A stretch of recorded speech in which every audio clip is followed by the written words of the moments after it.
Assalamualaikum warahmatullahi wabarakatuh. Alhamdulillah. Wassalatu wassalamu ala rasulillah wa ala alihi wa ashabihi wa mawalah amma ba'd.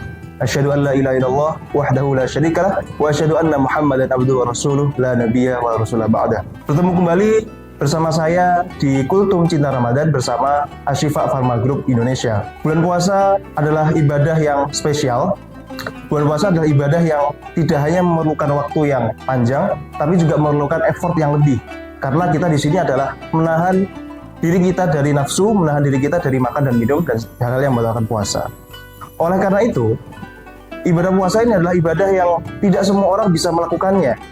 Ada beberapa orang yang memang mereka tidak bisa melakukan puasa dengan sempurna karena kondisi-kondisi yang ada pada dirinya. Setidaknya ada 3 golongan yang disebutkan dalam Islam, dalam fikih, itu boleh untuk tidak puasa karena kemampuan yang terbatas. Pertama adalah orang yang sudah tua renta, yaitu orang yang sudah sepuh, yang sudah tidak bisa puasa lagi. Nomor 2 adalah orang-orang yang sakit keras, kemudian memerlukan makanan asupan gizi untuk kesembuhan dirinya. Yang ketiga adalah orang-orang ibu-ibu yang hamil ataupun menyusui, yang memerlukan nutrisi tambahan untuk janinnya maupun untuk bayinya yang disusui. Lantas, apakah kemudian mereka bisa lepas dari kewajiban puasa? Oh, tentu tidak. Islam memberikan rukhsah bagi mereka atau keringanan bagi mereka untuk tidak berpuasa. Tetapi tidak kemudian puasa ini ditinggalkan begitu saja, tetapi ada gantinya berupa fidyah. Apa itu fidyah, teman-teman? Fidyah secara bahasa adalah menebus. Jadi ketika seseorang tidak bisa puasa, maka orang ini harus menebus kewajiban puasa itu dengan membayar fidyah. Apa itu fidyah? Kita akan bahas setelah ini.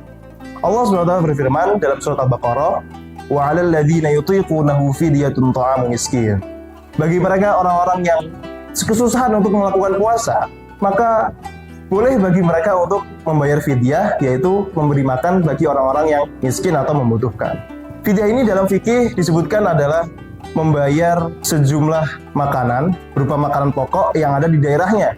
Misalkan di Indonesia, di Jawa kita makan nasi, berarti fidyah ini berupa nasi. Atau di daerah Jawa lain, makanan pokoknya adalah singkong dan jagung, maka itulah yang dibayar. Atau misalkan di Papua, makanan pokoknya adalah sagu, makanan pokok di Arab adalah kurma dan gandum, atau mungkin di Eropa makanan pokoknya adalah roti, yang dibayarkan seberat 1,5 kg. Maka tidak boleh membayar fidyah dengan permen ataupun snack-snack ringan lainnya yang seberat 1,5 kg, karena itu bukan makanan pokok. Makanan ini kemudian disalurkan kepada orang-orang fakir miskin yang memang membutuhkan makan, sehingga mereka bisa berbuka puasa dan makan malam.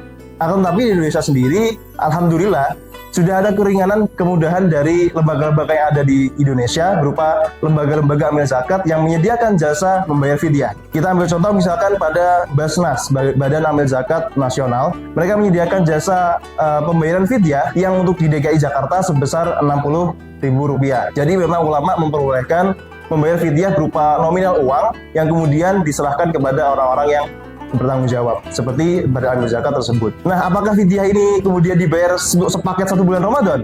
Oh, tentu tidak. Fidyah ini dibayar setiap kali orang itu tidak berpuasa. Misalkan ibu hamil ini tidak kuat berpuasa selama 10 hari, maka selama 10 hari inilah dia per harinya membayar fidyah. Dan setelah 10 hari, setelah ibu ini kuat, maka ibu ini melanjutkan puasanya kembali. Semoga kita semua diberikan kekuatan oleh Allah SWT agar puasa kita puasa yang sempurna dan komplit sampai akhir Ramadan. Simak terus Kultum Cinta Ramadan bersama Ashifa Pharma Group Indonesia. Wallahu a'lam bishawab. Assalamualaikum warahmatullahi wabarakatuh. Bismillahirrahmanirrahim. Allahumma laka sumtu wa bika amantu wa ala rizqika aftartu bi rahmatika ya arhamar rahimin. Ya Allah, untukmu aku berpuasa dan kepadamu untuk beriman, dan dengan rizkimu aku berbuka dengan rahmatmu wahai yang maha pengasih dan penyayang. Amin.